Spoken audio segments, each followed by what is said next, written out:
All right. So, hey everyone, welcome to the SillyPoint podcast, episode number 4. So, today we'll be diving into the fifth T20 match between India and England, where India dominated with a historical mammoth margin of nearly 105. But before we get into this exciting episode, a quick catch up segment from Naveen.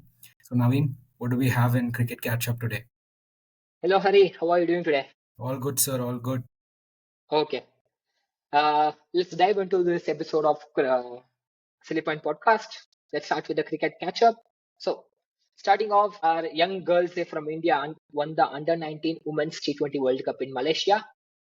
We played South Africa in the final, and Trisha, our opener, she had an all-round performance, 40 odd runs plus 3 wickets, player of the match in the final, Wow. player of the tournament, 300 plus runs and 7 wickets. Soon I want to see her in India senior women's jersey. Going to the other side of the world, in SA20, we have reached the playoffs now. Four teams, Paul Royals, MI Cape Town, Sunrisers Eastern Cape Town, and ever consistent JSK have made it to the playoffs. Paul Royals, where our boy Dinesh Karthik, former Indian cricketer in Dinesh Karthik, plays there. Followed, DKR. and Joe Root also plays there. I'll touch upon Joe Root in the next point. MI, ever consistent man. They are there everywhere. They are there in New York. They are there in Dubai. They are there in South Africa. They are there. They also have a team on ILT20. Now they also bought a team in England. They bought Oval Invincibles. They bought 49% share in Oval Invincibles. Instead of calling them Mumbai Indians, we should call them MI Universe. Imagine calling a New York team Mumbai Indians New York, MI New York, Mumbai Indians Cape Town, man. Nice. But consistent across the globe. I would say the best franchise that's there across the world. So same in SA2.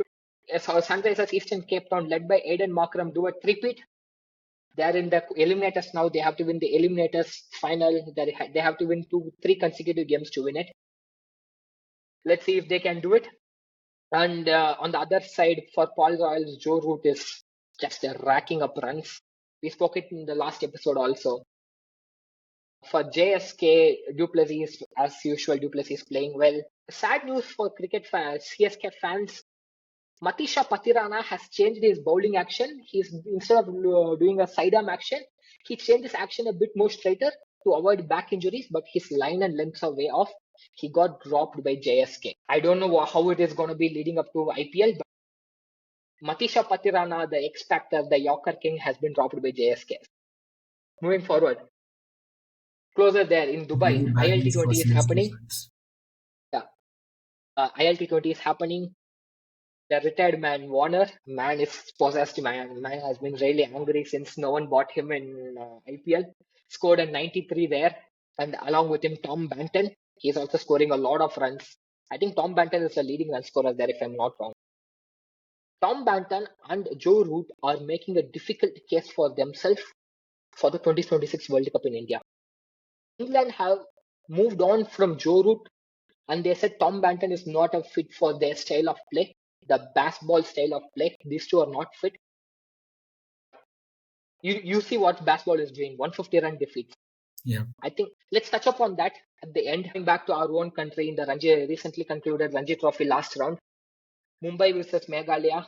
Rohit Sharma didn't play that game. Rohit Sharma and Yashasvi Jaiswal, they moved on to Indian camp for Champions Trophy preparation. Shardul Thakur took a hat trick. Yeah. Hat trick. He reduced Meghalaya to 6 wickets for 2 runs. 2 for 6. Too good. Followed by another 80 runs with the bat. In the last game where Mumbai's entire batting order collapsed, Shardul and Tanush Kotian put a good partnership. Shardul scored a century last game. So Shardul is making a very good case for to be in the plane to England in June. Both David Warner and Shardul Thakur are making a very strong case for themselves. So do you see a path for them back into the IPL? If so, how do you think it's going to work out? I don't know. Someone should get injured, hopefully. No, don't get it. But last week there was some news that Devon Conway is injured, CSK opener. So I was hearing a rumor about they could pick David Warner, but Devon Conway is already back. So he went out of the game, but he started playing the next game. So yesterday he played a game. So That is not an option. So if any team is looking for an opener, yes, David Warner is someone that's in form, and yeah, any fast bowler or any all-rounder, Shardul Thakur always there. The problem could be Shardul Thakur's base price. That's the only reason he went unsold in the auction. He had 2 CR base price and he came in like 13th set or something. He came very late, where teams had like 4 crores, 5 crores purse, and then he had 2 CR as base price. That's the only reason he went unsold, not because he's not talented or anything. So yes, so if anyone gets injured, these two are the first names that's getting picked. So moving to Delhi, Kohli gave his fans some blessing at Kotla. Yes, he was dismissed for a very quick 6 runs. Yeah, at least he didn't nick it back to the slips. So hopefully he comes back to form against England in the ODIs leading up, and then continues the form to Champions Trophy in a form that is tailor made for Kohli. He is the king of ODI. Yes, so. And on the other side, the Ranji Trophy quarterfinal starts, I think, Feb 8th or 7th. Next weekend it starts. 8 teams are there in quarterfinal. Tamil Nadu is there. Tamil Nadu is taking Vidarbha. Because Tamil Nadu finished the second, they have to travel to Vidarbha to play the quarterfinals. Tamil Nadu's batting has been a bit lackluster. Now that the Sai Sudarshan is back from injury, recovered, give some inspiration to the lineup, but it will be a tough game. Yes, that's it for cricket catch up. Awesome. Thank you, Naveen, for that energy-packed, quick catch-up on cricket. Getting back into to address the elephant in the room, a victory in Mumbai by 150 runs. Naveen, what are the emotions? What is the vibe now? Well, crazy. My cousin, she is 10 years old. She doesn't even watch cricket. She's like, Abhishek Sharma, this guy. What was that word, man? Oh, man, that Gen Z term. This guy got aura. She puts a story. This guy got aura. Yes, India played beautifully. I would be a hater if I found a flaw, if I start complaining about this team, but that's what we both are here to do. Yep. So, So let's get into it. Abhishek Sharma, the modern day hitman, scintillating innings, works at Wankede, well supported by Samson, Tilak, and Dubey on the other end with quick cameos. Abhishek scored some numbers. Abhishek scored the highest score by an Indian in T20I, second fastest century, 37 balls, most sixes in an innings, 13 sixes by an Indian. So I said 37 ball century, second fastest. The first fastest is the OG hitman, Rohit Sharma, 35 ball century. See, now we are in 2025 and we are saying 35 ball century and we are praising it. We are going mad. Rohit did 35 ball century in 2015 where we were not evolved to such form, such kind of cricket. Yep. IPL So, still maturing, yes, everything. so yes, Rohit Sharma is not among the runs right now, but things like records like this, even after crazy hitting, he could not beat Rohit Sharma's record. That speaks volumes about how Hitman was there during his prime, the 264, 200, three double hundreds. So yeah, if I want to We make a cannot call podcast him about from Rohit Sharma, we can just keep talking. for sure, yeah. But speaking of centuries, so India's had a lot of centuries. But maybe if you guys know, you can let us know down in the comments who's the first Indian to hit a 20th century and where they might have hit it. So for all the cricket geeks out there, if you know which one this is, just let us know quickly in the comments down below. Yes. So moving forward, what were the other good points? I'm not going to negative. I haven't touched the negative points yet. So Dubey man, Dubey, the comeback man. Quick cameo, 30 of 13. I think I don't remember the score. 30 of 13. Man seems to fix this short ball issue that 1-6 to Archer. I felt like he has fixed this short ball issue. So that's a very good thing good news to CSK fans. And he has given that short ball virus to Samson. 5 games, same form of dismissal, short ball closer to the chest. He seems to be a bit slow to arrive at the ball. He seemed like a bit slow, like always mistiming the ball. This game, he had a quick fire 16 of 7.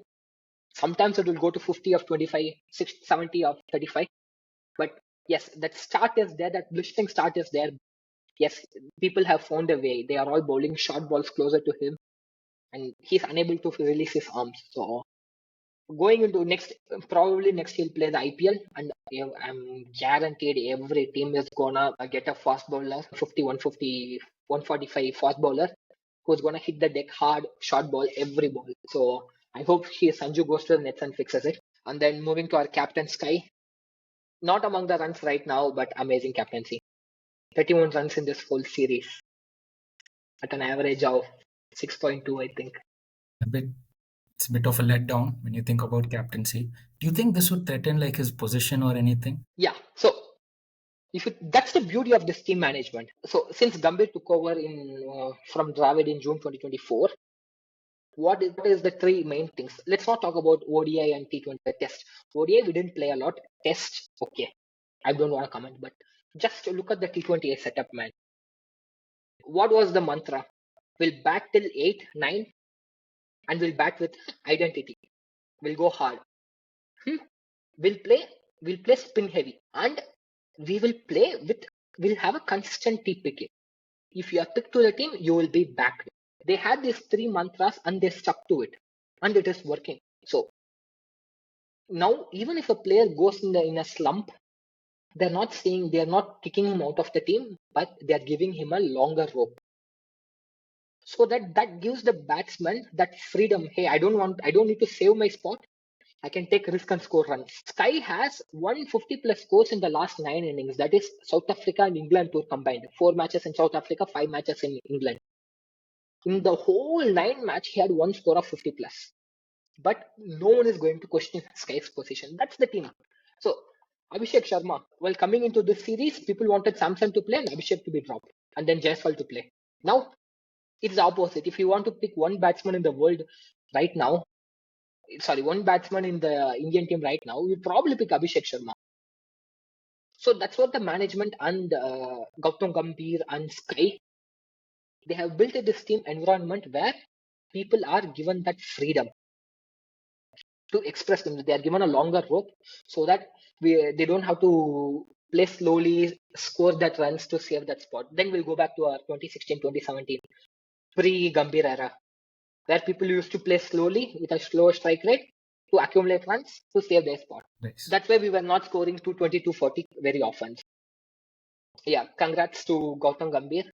I may criticize him for many reasons, but for T20 setup, he is the best guy. He has the credentials. He has done it with KKR. He has won IPL twice as a captain and once as a coach. He has the resume to take this Indian team for 2026 World Cup. Next, the man of the moment, the man of the series, Varun Chakravarti. Everyone's falling to his spin right now. I don't know, spinning webs like a Spider-Man. Varun Chakravarti, yeah, we spoke to him. We spoke about him in our last episode as well, and the episode before that as well. So Varun Chakravarti is a regular customer in our podcasts. So, yep. So I hope he's definitely sealed in for the 2026 World Cup. But for 2025 Champions Trophy, I don't know. Kuldeep, let's see. Let's see the ODI series. If Kuldeep is not fit yet, or Kuldeep is coming back from a long injury. So if he's not fit, or if he's not bowling that old Kuldeep, that if it's not there, it's Varun. But let's see. If Varun plays the ODI series, he'll definitely play the Champions Trophy. But if he's not playing the ODI series, I don't think they will directly take him to Champions Trophy. Sure. Okay. So that is it for Indian side. Stepping to one more England. negative, like more of an open question, really. I think in the start of our podcast, we asked a question: should Sanju Samson be dropped? Now, has your perspective on that changed? Difficult question. Let's see. See, next we are not playing T20 till August. Okay, that is what. Now we are in February. That's another 6-7 months. Things can change. We have one big IPL coming up. He's competing with his own teammate in IPL. Sanju and Jaiswal will be opening for Rajasthan. Both are fighting for that one spot. Because I feel Abhishek Sharma is locked in for that other role. See, the problem comes in if you want to go deep, you take the top 6. Sanju has 2 roles. Sanju fills the batsman and wicketkeeper role. If you drop Sanju, you need to bring one wicketkeeper inside. That would be your Dhruv Jural or Rishabh Pant. And then Rishabh Pant gets one nod ahead because he's a left-hander. Now, if you drop Sanju from the top, you need to tinker in the middle, which is pretty set. So yeah, so if we start discussing about this, it will go, man. So Understood. so Sanju has two. Sanju plays two roles in the team: opening batter and wicket keeper. So you need to think of both things if you want to bring another player. Exactly. So moving to England, they call their style of play called Bazball. I don't know. It's called Bazball because their coach is called Brendan McCullum Baz. So they play his style of play called Bazball. So I would call it brainless ball. They were like, you are you played a whole game for how many overs? 10 overs. In a 20-over game, you batted for 10 overs and all out. I don't know about this record. This could probably be England's lowest all out or something like that. So once you are 7 wickets down, you cannot play you cannot keep hitting. You could have played, lengthened the innings, at least you are taken to 150. Yes, you could argue what's the point if you're not going to chase 250. There is also a counter argument. England players were clueless. They just wanted to hit, hit, hit. They had no. The difference between India and England in this series is spin, both with the bat and with the ball. With the bat, it's the ability to play spin. So England were very poor. I'm not saying India are good at spin. India are probably, if not the worst team at playing spin right now. If someone in the stand holds a chart with SPIN, four batsmen will get out and go back to the pavilion. We are that bad right now. So Uh, yeah, Yeah, but England should improve their spin strategy. England Any should. suggestions? Sorry, go ahead. So, any suggestions you have on how they can? What is their plan to come back in? Yes. So in batting, yeah, man, you have Joe Root. Just play him. Okay, play him as like this, not a sheet tanker role, but someone who could play at that 140 strike rate, who could steady the ship. When everyone, you can go berserk at one end, and Joe Root could.